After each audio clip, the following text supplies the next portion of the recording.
लवकेश गुजर, ग्राम आमासेल का निवासी हूँ। ज़मीन का क्या मामला है आपका? ज़मीन का मामला ये है कि कोरोना काल के समय में मेरी स्थिति गड़बड़ होने के कारण मैंने कर्ज के नाम से कुछ लोग मुझे परेशान कर रहे थे। बैंक का ऋण भी मेरे ऊपर था।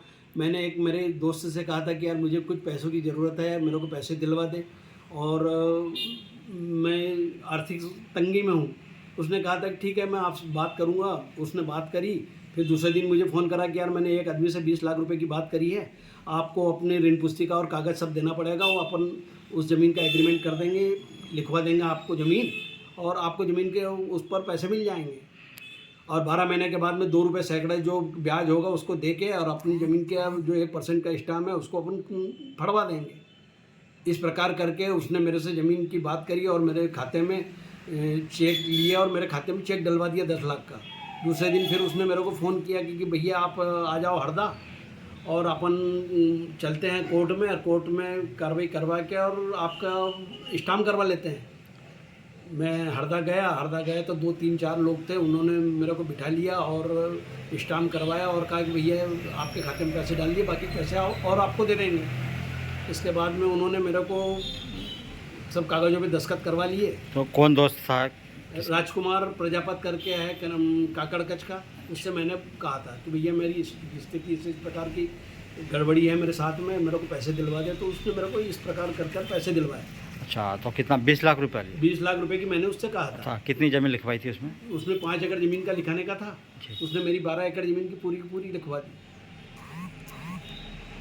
इसके बावजूद मुझे जानकारी बाद में मिली, जब ये नामांतरण संशोधन करवाने के लिए तहसील में गया था, वहाँ से नोटिस आया। तो मैंने कहा कि मैंने ज़मीन तो बेची नहीं है, मैंने तो इकरार लिख के दी थी कि चलो 20 लाख रुपए में मैं लिख के और 12 महीने बाद इनको पैसे दे दूँगा। अच्छा, इसके बावजूद इनने से मेरे पूरी ज़मीन रजिस्ट्री करवा दी। तो उसको लेकर आपने शिकायत की कहाँ? मैंने शुरू से ही, जिस दिन से मेरे इस मामला ये गड़बड़ाया कि यार इनने मेरे साथ में बेईमानी करी है, मेरी ज़मीन के साथ में धोखाधड़ी कर मेरे से दस्तखत करवा लिए हैं, उसी दिन से मैंने शिकायत करी है। पर आज तक किसी भी अधिकारी ने मेरी शिकायत नहीं सुनी।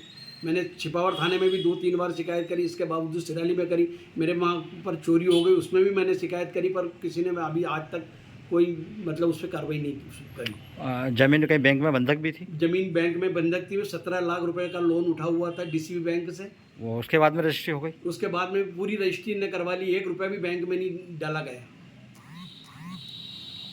मकान आज भी बैंक वाले मेरे यहाँ आते हैं और मुझे बार बार पैसे की कहते हैं। तो अभी किस प्रकार की धमकियाँ मिल रही है मकान को लेकर? क्या हुआ? अभी इस प्रकार की है कि कुछ लोगों ने अभी भी 21 तारीख को जी ग्राम आमासेल गए और मेरे मकान के टीन खोले। तब मैं वहाँ पर गया, मुझे जानकारी मिली कि आपके मकान की टीन खोल रहे हैं, तो मैं वहाँ पर गया। तो 4 से 8 लोग बिल्कुल वहाँ पर तैनात खड़े हुए थे और उन्होंने मेरे को कहा कि अगर कभी तू मकान के अंदर का अगर यहाँ आया तो तेरे को जान से मार डालेंगे।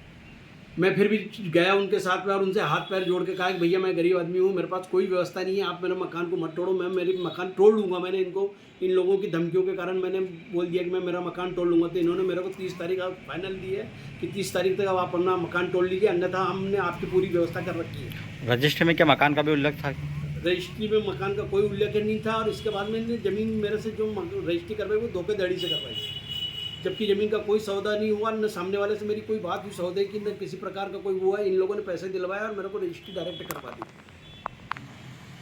मैं आज एसपी साहब के यहाँ कार्रवाई करने जा रहा हूँ। मैं थाने भी कल गया था, थाने में उन्होंने कहा कि आप आवेदन बना के दे दीजिए, एसपी साहब के शिकायत कर रहा हूँ।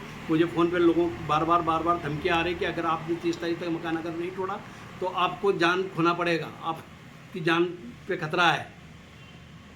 महोदय जी से निवेदन कर रहा हूँ कि मुझे न्याय दिलाया जाए, अन्यथा 30 तारीख को मेरी जान को खतरा है। मैं बहुत दुखी हूँ, बहुत तकलीफ़ में हूँ। मैं अपने आप में सुसाइड करके और जान गंवा दूंगा। और बाहर के लोगों का जो फ़ोन आ रहे हैं, जिन लोगों की जवाबदारी रहेगी, नहीं ये मेरे को बार बार फ़ोन पे धमकी दे रहे हैं कि अगर तूने मकान खाली नहीं करा और ज़मीन में से नहीं गया तो तुझे जान से मार डालेंगे।